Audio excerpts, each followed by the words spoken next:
Jomar Vlogs!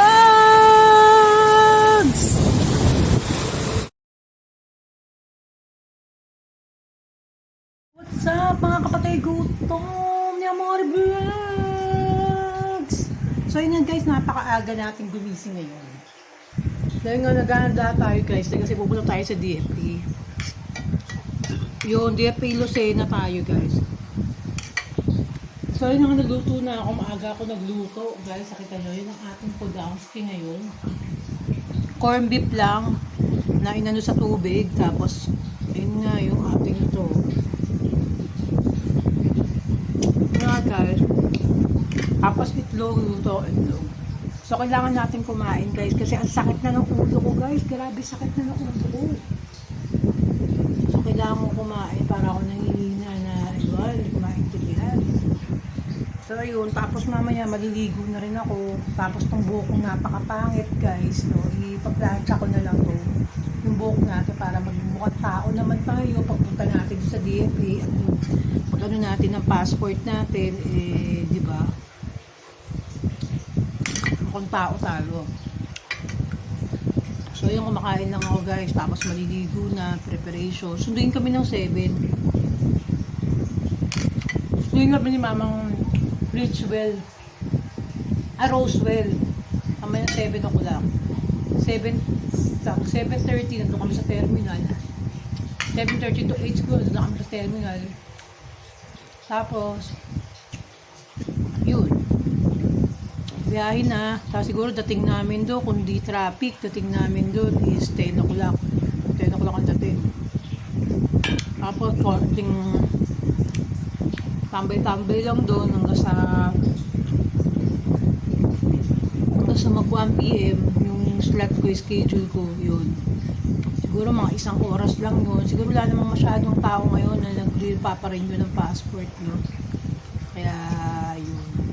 Buti nga nakakuha ako ng slot, guys. Kundi kasi pahirapan. So, nag-try ako sa Manila. Try ako sa DFA. Sa Manila, grabe, walang slot ng ano, October, November, wala, hanggang December, wala. So talagang pinadad lang talaga ako dito sa location namin. Nagkaroon ng slot. So kaya yun, pinaayos ko yun. Yung kaibigan kong nag-sked sa akin doon, biniyaran ko na lang siya kasi wala nga akong time na mag-ganon. Tapos binasa niya sa akin, syempre yung mga ano, dapat ipasero, yung form, di ba? Yung mga kaganapan guys. So yan, medyo antok pa tayo guys, no? Antok pa tayo kasi ano na ako, late na ako natulog. Alas 12 na ako nakatulog guys eh. Kasi ang dami nag-i-inquire kung kailang ano na, gabi na, tsaka may mga nag-i-inquire. So pinagsasagot ko pa yung mga nag-i-inquire guys. Sagot pa ako ng mga inquiries.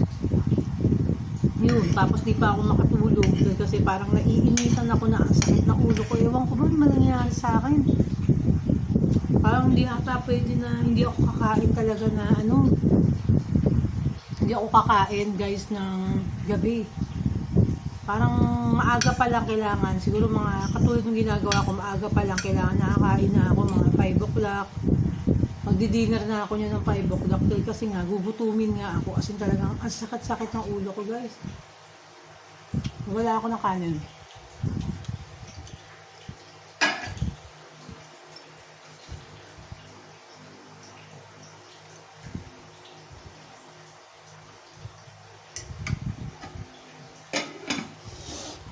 So yan, pinagsaing ko na si Dora guys para may pagkain si Dora pag alis namin kasi nga wala nga tatao dito, diba? Wala si Dora. Ay si Dora, ano, tao lang dito si Dora. So yun, so titiran ko si Dora syempre ng pagkain niya. So, wala nga siyang pagkain. Kung maghapon kasi kaming wala, as in wala kami. Tapos kapagawa pa ako ng salamin guys. Papagawa pa ako ng salamin din kasi nga itong kaliwang mata ko talaga guys, may diferensya yung kaliwa kong mata. So kailangan i-correct to guys. So lens lang yung papagawa ko, meron na akong frame. So yung frame ko, yung mamahalin nga yung frame ko,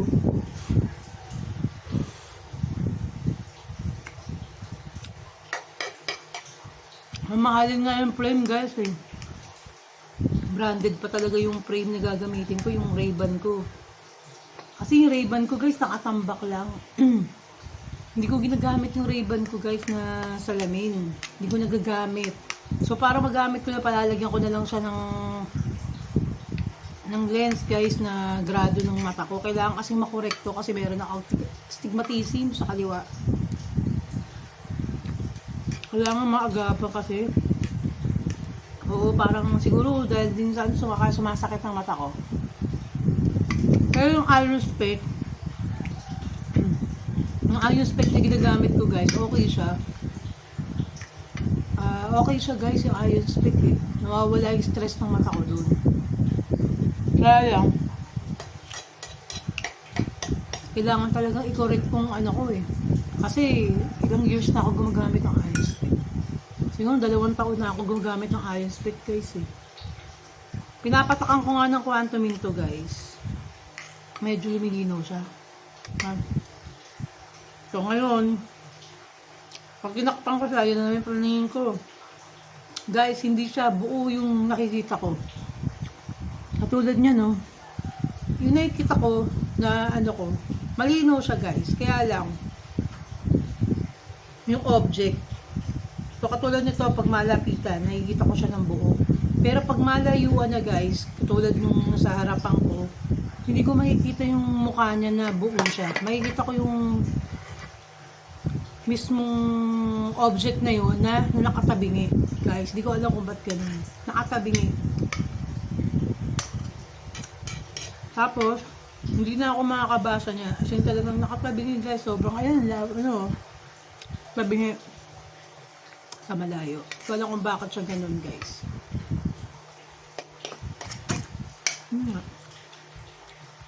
Kasi guys, na ano to eh, itong mata ko, kung di ako nagkakamali, kaya nagkaganto yung mata ko. Kasi nagpasalon ako noon before. Parang nalagyan ng chemical tong mata ko guys eh. Kasi parang natusok to eh. Parang kasi nung binabalawan ako ng buhok guys, sa salon, parang na ano nung babae yung mata ko eh, binabalawan niya ako, may gamot yun. Buti nga guys, di ako nabulag eh. Hindi ko na lang nireklamo guys, nawala sa ulirat ko na yung pagre-reklamo dun.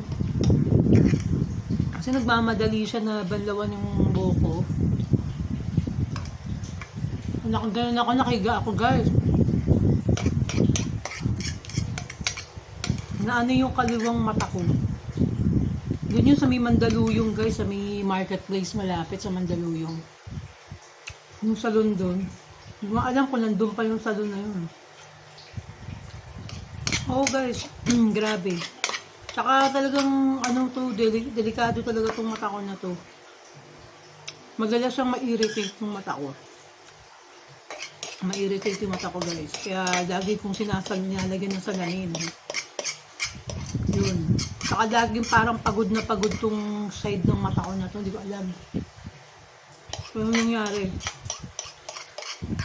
Tapos noon, dati nangyari sa mata ko guys. Ano, yung sobrang paggalasing namin.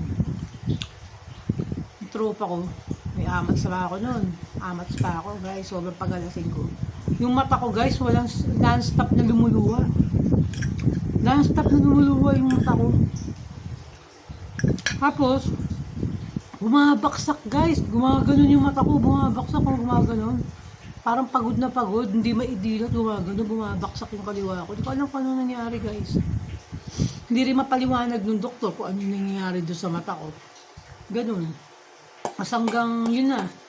Ganun na yung nangyari nga, ganun na yung paningin ko doon sa kaliwa. Itong kanan ko sobrang linaw niya. Itong malinaw, pag dilakpan ko, malinaw siya guys. So, malinaw yung ano, kaya lang nga. Kaya pag dilapit kong ganyan, tsaka ko lang siya makikita ng buo yung object. Tapos pag malayo na, katulad niya malayo na, mga 10 feet, 10 step, tulad yung electric pan nasa harapan ko, imbis na buo yung electric pan guys, pag ganun siya, hindi siya buo, hindi mo siya buong makikita. Kaya yun yung kinakaano ko, ba't ganun?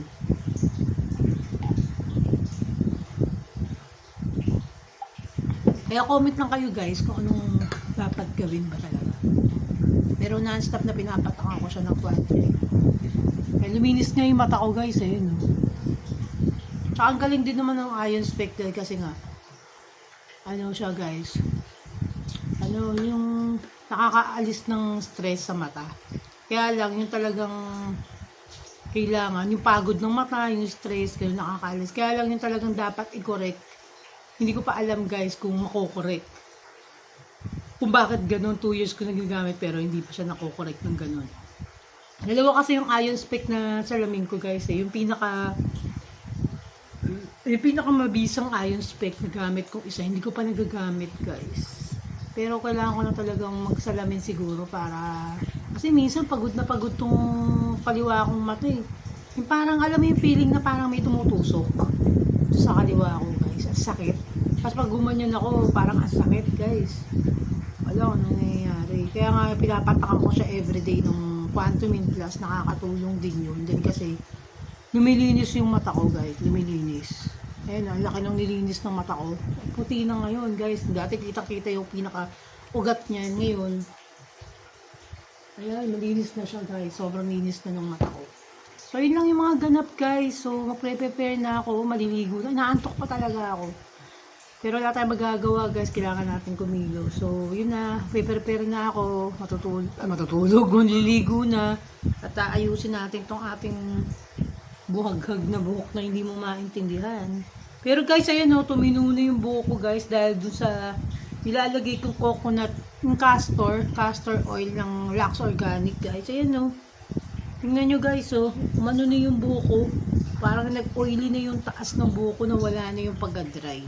Kaya ito na lang yung pinaka-problema ko yan, yung ilalim. So inaantay ko lang kasi guys na humaba siya bago ko siya pagupitan. Kasi sobrang ikli nga, oh yan oh. Pero humaba na siya. So yung gando na lang guys ang ating pagbablog. So hindi pa ako pwedeng lakasan yung boses ko dahil kasi anong oras pa lang guys, diba? So yun na nga, mag 5:30 na siguro guys. So yun na nga, prepare na tayo. Kailangan 7 o'clock nakaayos na tayo at naayos ko din sarili ko, maliligo na ako at magpa-plancha pa ako guys. Plancha pa ako ng ating buhok guys. So yun. So yun na lang muna for today guys. Maraming salamat sa mga bagong subscriber niya. More vlogs. Thank you very much. Take care guys. Bye.